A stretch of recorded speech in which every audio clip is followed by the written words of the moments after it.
Okay. Sorry about that. I wanted to talk about willing participants, okay? Because a person used to tell me this, and she was kind of manipulative too. She would say, Belle, you are no longer a victim. You are a willing participant. And it gave me a lot of knowledge on it. Afterwards, after going through it. Um, okay, so when people attack you and they say mean and hurtful things to you, you gotta wonder, where did it all come from? And two, why is it, because even though people will say bad things, there's somewhere in this world that same person who said something bad to you will look at someone else and they're doing the same thing and won't say anything bad to them. Or as a matter of fact, they'll compliment them and downgrade you. Okay?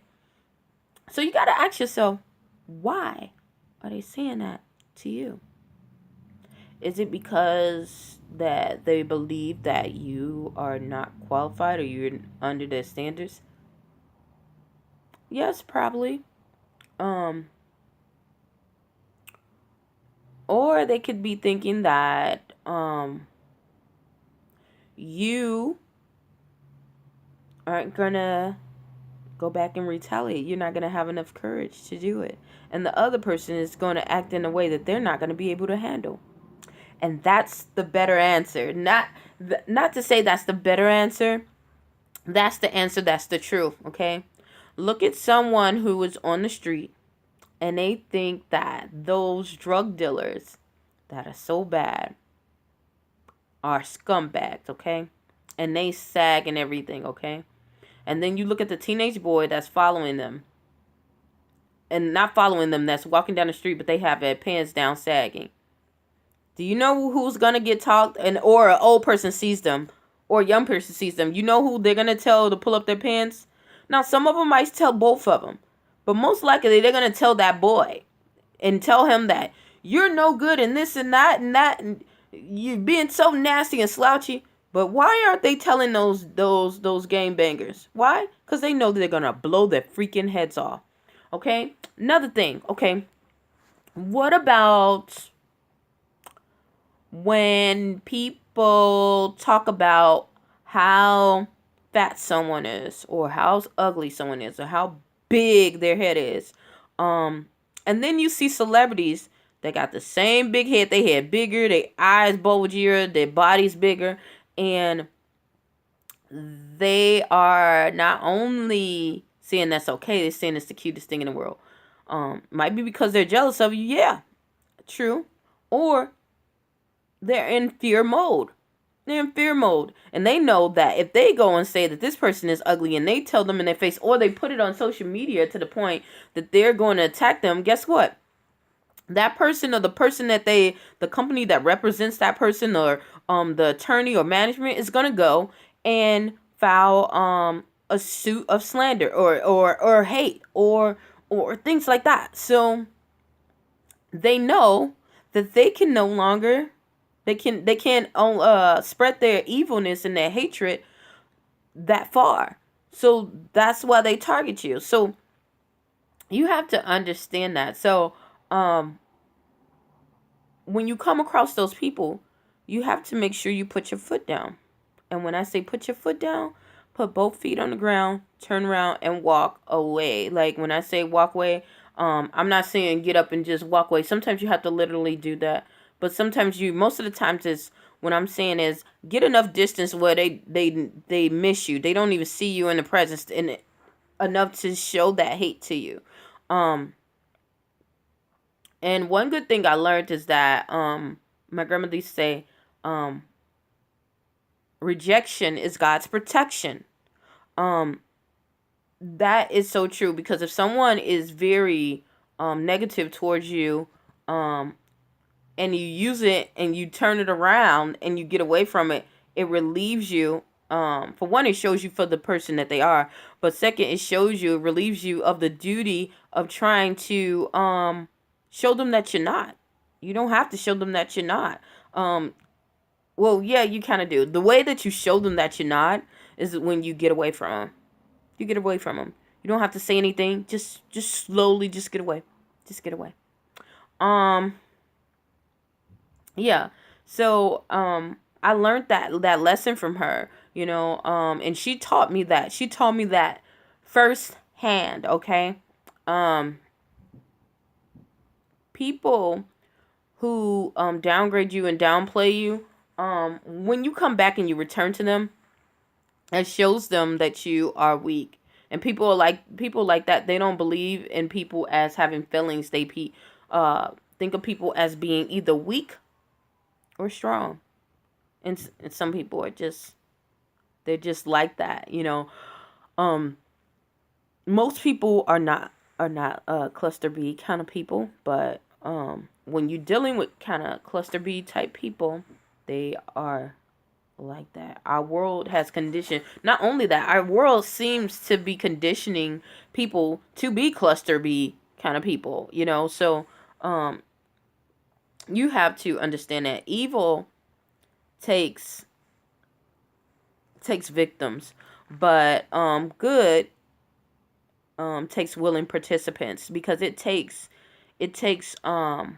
courage to get up and go against the crowd, or go against what you're hearing, because that's the first thing, a cognitive dissonance of hearing people saying negative things about you and doing negative things. That's the it takes courage to go against the grain and look for something else. For me, what was the huge turnaround was because I've been through so much hell and high water. I knew that I was going to overcome all of this. Why? Because I've done it before. I've done it before, and I've had so many crazy things happen to me, and I know that whatever comes my way, I can face it. I can do all things through Jesus Christ who strengthens me. So that's just how that game, went. It was just like, okay, if I have to go through this, whatever. Um, Evilness or evil takes willing participants, meaning you have to be in fear mode in order to do it. They have to keep you in fear. Um, the first thing, if you haven't became independent, they always try to take something away from you. They always try to take something away from you. With me, it was dealing with, like I said, homelessness. It was a lot of it. My jobs. If you don't go with the right click, you couldn't get a job. I couldn't get a job here. Which that was okay, because guess what? I turned that around and made myself my own employer. I made myself um have a job. I have a job and a career and a profession and a life purpose and a life call, instead of just a regular 9 to 5 job. Um yeah, another thing about evil, when you go into that fear mode, you become a victim. You become a victim because you're not like interacting, you're just reacting from what's going on. Me going through this, uh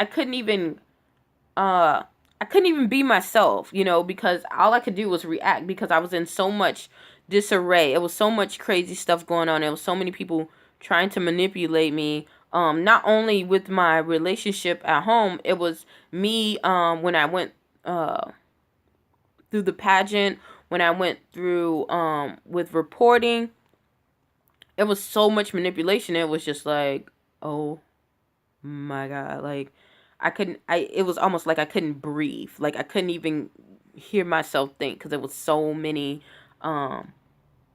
listening to so many other people's expectations and craziness and all that. Okay. Um, so yeah. Um, Good takes effort.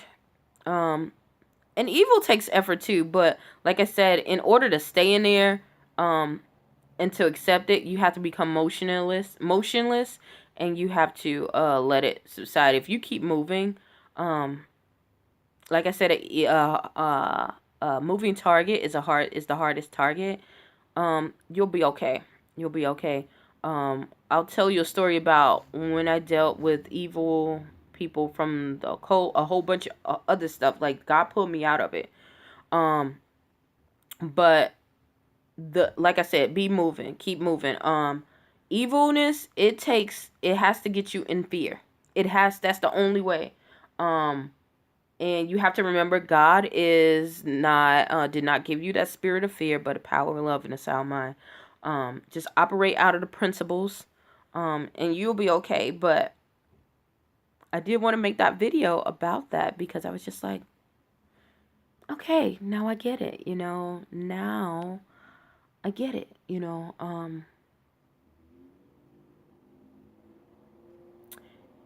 Evilness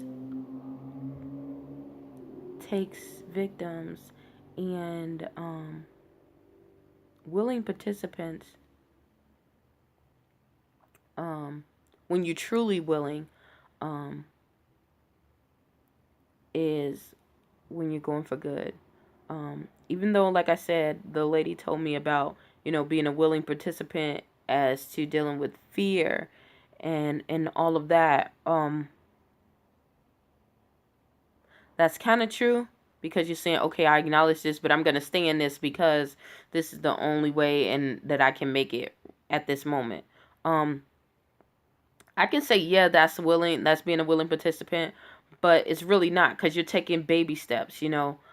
Everybody's breakthrough is not the same, especially when you're dealing with evil people or coming out of your shell.